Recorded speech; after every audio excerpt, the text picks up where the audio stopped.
just like what we do after a game, we digest it and look at it from every angle. A couple things stood out. Obviously, still police found a way to win the game. I thought it was competitive. Credit to Florida Atlantic. They pushed us in a lot of different ways. Schematically, physically, had some good players. Contested and came down to the end. And like I said, we finished really, really well. I thought the crowd, again, was awesome. Impacted the thing. Really appreciate everyone's energy in coming out, especially that student section.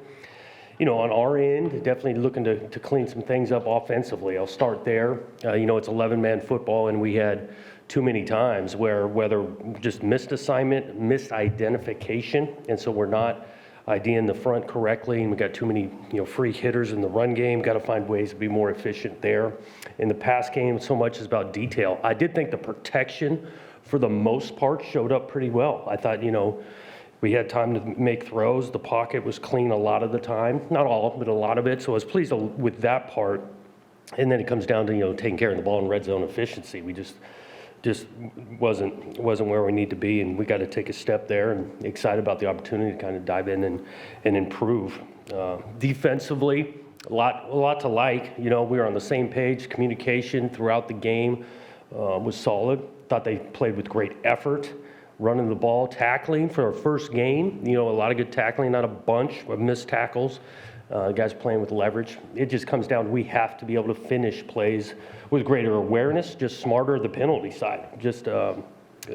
And again, it's first games and guys are flying around, but we got to do it at a higher level. I think we gave them 6 free first downs, 9 penalties on defense, it's going to get us beat.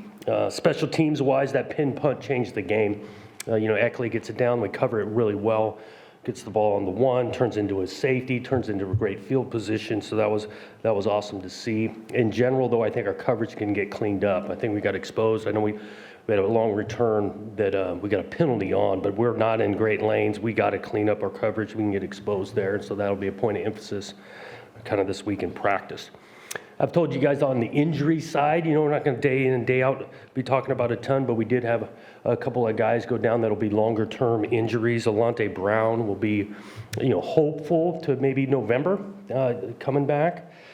Khalil Majid, doubtful to come back. Dylan Tatum, at least a couple of months, if not for the year. So those 3 guys, which is a blow. I mean, all 3 of them contributing, playing awesome, feel really bad for them, but they are longer-term injuries, and always want to just be upfront with that part. Transitioning into game 2 and starting Big Ten play. We're excited about it. Got to go on the road and play a really good opponent. These guys have been multiple bowl games the last few years. They got talent on both sides of the ball. They scored a bunch in week 1. And so Coach Loxley got a bunch of respect. This guy, he knows how to coach football, and that roster's got a lot of good players. And so we've got our work cut out for us coming this Saturday. With that, I'll take some questions. Hey, Jonathan, Ron here.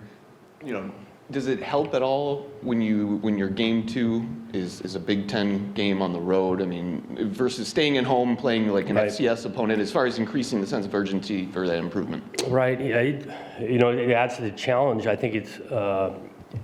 The schedule is what it is. I think from game 1 to game 2, we were going to have some serious sense of urgency to get better after game 1. We did learn a bunch about this team. First experience of this team in all 3 phases, individual players. We learned a bunch. And now, kind of where they're at, what they need to take a step on. So that approach, I don't think would have changed at all. It just does. You got a big time opponent that's got a bunch of good players, and it's a real challenge on the road. Staying with that, open up Big Ten play on the road. Can you share a little bit about the differences and the similarities in preparation, even the nuances when you have to get a team and go on the road and also kind of come together as one? Yeah, the differences on the road, obviously you're going to go through the travel part, which will be the first time for us, right? So the day before is going to be different than it was last week. Locker rooms, crowd noise, kind of going on our own. We do expect to see some Spartans out there in that part of the country, but it's not going to be like it was Friday night in a packed house with the energy you're getting from our stadium crowd. It's going to be different. So obviously those 2 injuries with Dylan and Khalil in the secondary, you mentioned that being a big blow. How do you kind of progress forward, and kind of with Malik coming back, 2. I mean, obviously he was suspended. How much of a difference does he make? Excuse me, not suspended. He was ejected. But how much of a difference does he make? And I mean, keeping those guys healthy is Yeah, we're going to need to. I mean, because that's a position that you need to have multiple bodies to play.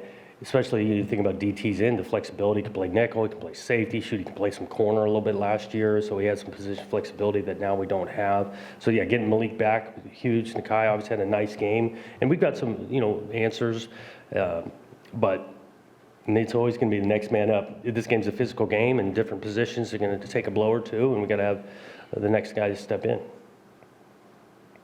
Jonathan, the last 2 years, I think your Oregon State teams averaged 5.6 penalties a game, something like that, less than 60 yards. As you look back now, having analyzed it, what caused that, and the late hits on some of the slides, how do you coach that? Yeah, we got to do a better job coaching it. And again, it's not just Michigan State. I pulled a couple of clips, showed the team on Sunday that's across the country that this showed up in game 1. And so we've got to be able to, we're not going to slow down in how we play on defense, but we got to have some awareness around the quarterback, around the sideline, understand the rule, and make some tweaks to maybe how we approach the quarterback in regards to low versus high. So that'll be some emphasis this week. Jonathan, over here, you mentioned that you liked the protection. I'm wondering what you saw from running lanes created and your assessment of the 2 backs. Run game wasn't good enough.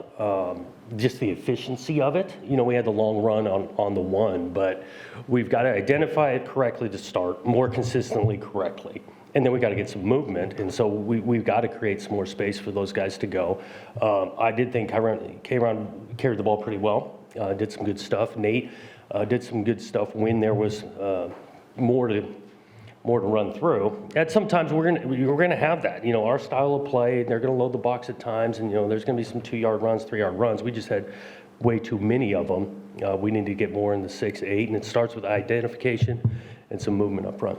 You had a number of guys on defense that created pressure, and I'm wondering anybody when you watched it back that really stood out that you thought, boy, this was nice. Ken Talley. I mean, this guy loved it. And we said we were going to play a lot of guys, but he wasn't going to get a ton of snaps. And the way the thing went, he did end up impacting the game in the second half in particular. That guy showed up in a huge way when it was critical times. They're moving the ball in the red zone. He gets a huge sack on 3rd down, obviously ends the game on the 4th down. It was an incompletion, but he created the pressure. So was pleased with him along with others up front. Jonathan, I noticed your first walk to the stadium and your first run out of the tunnel, you let the players take the lead. You were a little further back in both of those settings. I wonder if you could talk about the mindset behind that. Yeah, we want to be player-led around here. I actually spoke to the team, giving them the heads up. That's how, because we walked through all the pregame and how this takes place. I also love the fact that the strength coach, who spends the most time with them, is up in front of that thing. Those guys have put the summer hours, the sweat that goes into it. So that's the logic a little bit. We're going to be player-led, let these guys go and running out. Me running first, I'm the slowest one running out there, and so I don't think that helps things either. Obviously, Coach, Aiden was frustrated with his performance since Friday night. What have you seen from him in terms of his attitude, his mood? Has he flushed it? Has he moved on? I think he's a competitive kid, and it was frustrating for him. And I thought, we practiced lightly yesterday, and he was bouncing around. Understands that we got to grow, we got to learn, and he's all about doing that. He's aware too. It's not just all on him, but he's got some plays that he could make. I thought he got hit pretty good on one. We got a crosser wide open. He gets hit. We don't complete the ball. He bounced back up and bounced back from that. I expect him to bounce back this week.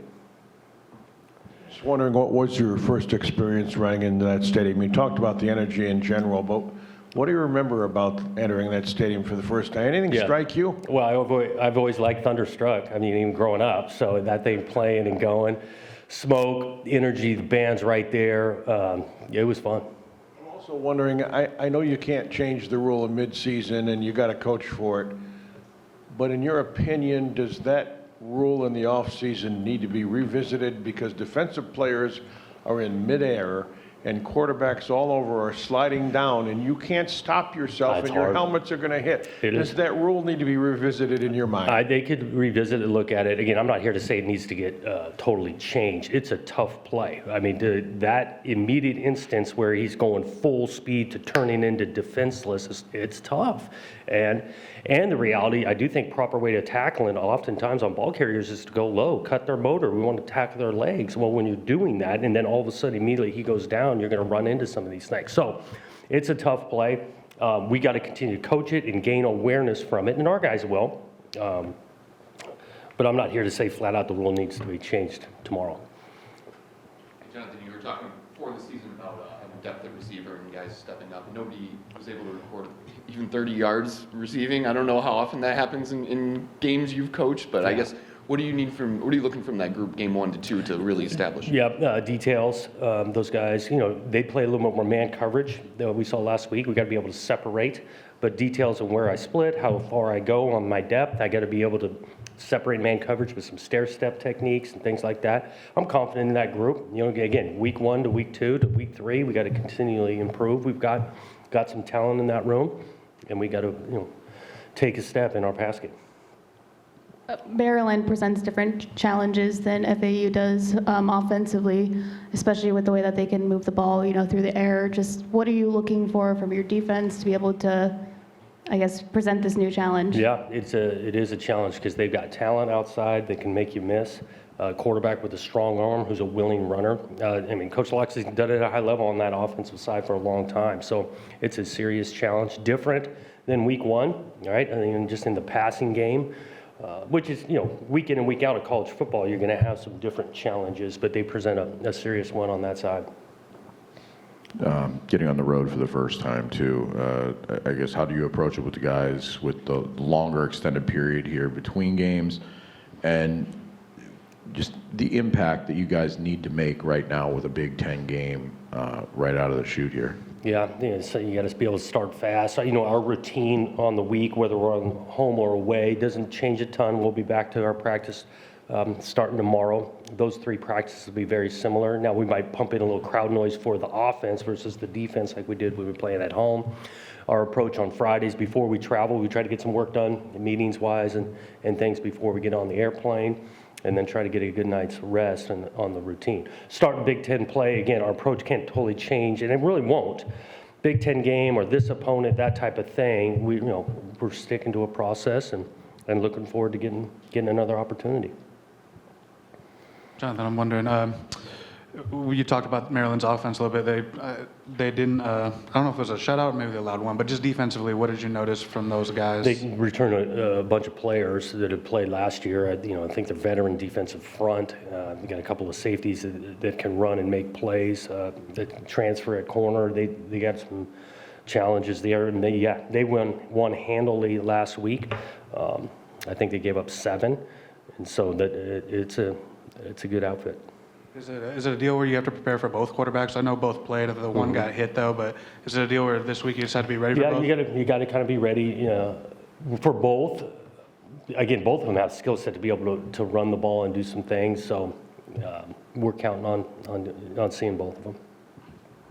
I was wondering, like your weekly prep. I know you got 3 Friday games this year, but typically your off day, you come back on Saturday game, and you practice Sunday, or and then Monday off. I was just wondering just what your thought process is behind that. Is it something you picked up from another? Yeah, I've kind of always liked to, really emphasis on we got to correct and improve, and so just taking the day on Sunday after the game to make an emphasis on getting things fixed right away. I'm a believer in the off day for the player on Monday. Businesses are open, school, they can see a teacher, get a haircut, that kind of thing.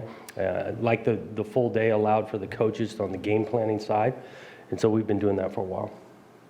Just following up a little bit more, I guess, on details of the injuries, upper body, lower body. Can you tell us what they sustained? Yep. So Dylan and Khalid are lower body, and Alante is upper body. Anything else, Coach? All right. Thank you. Thanks.